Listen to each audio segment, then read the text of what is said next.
I have always been drawn to what affects me and excites me passionately, visually. So what does is life, particularly being in the elements where you can sense the wind and you can smell the sea.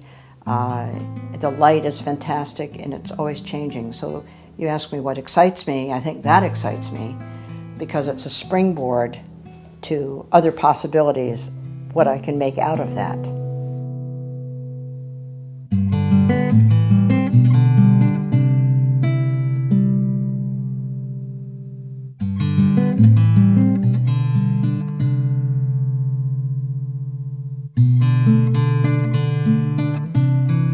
I've always been looking my whole life, looking at images, and I think my relationship to life is primarily one of aesthetics. So looking through shad seemed to be a natural. These trees that are hanging over the edge of the pond are called by the Native Americans shadblow trees.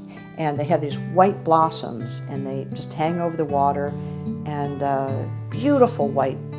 And there's a moment, and it's a short moment, where they all lose their blossoms and they just blow down like white flakes.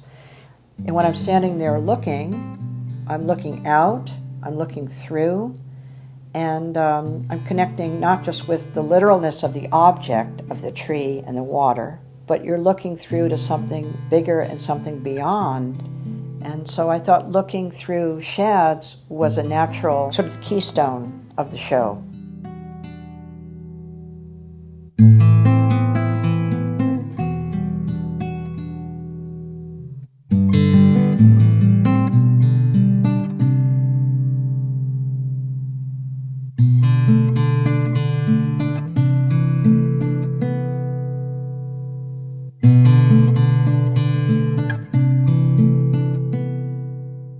This house is on a glacier-formed lake right between the ocean and the bay.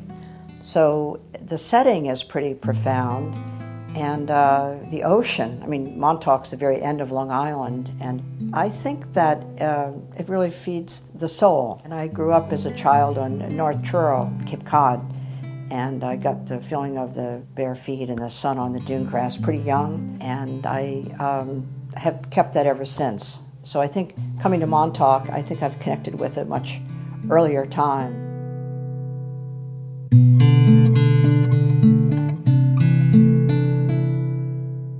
Several of the paintings were painted out in a place called Lazy Point.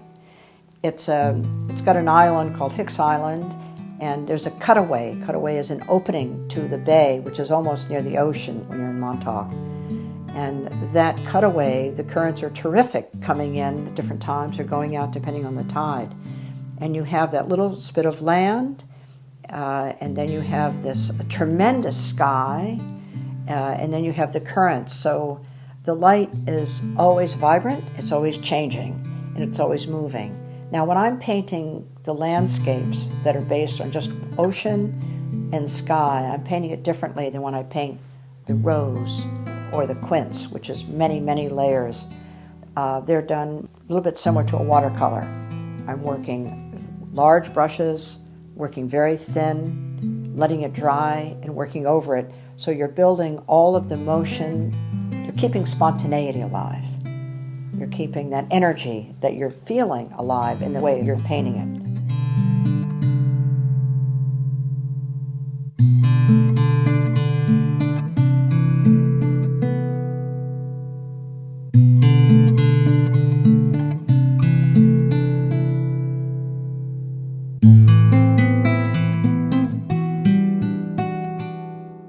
There's something very, very elemental, and I hope that some of the paintings, there's some connection for people viewing it to see something in a new way.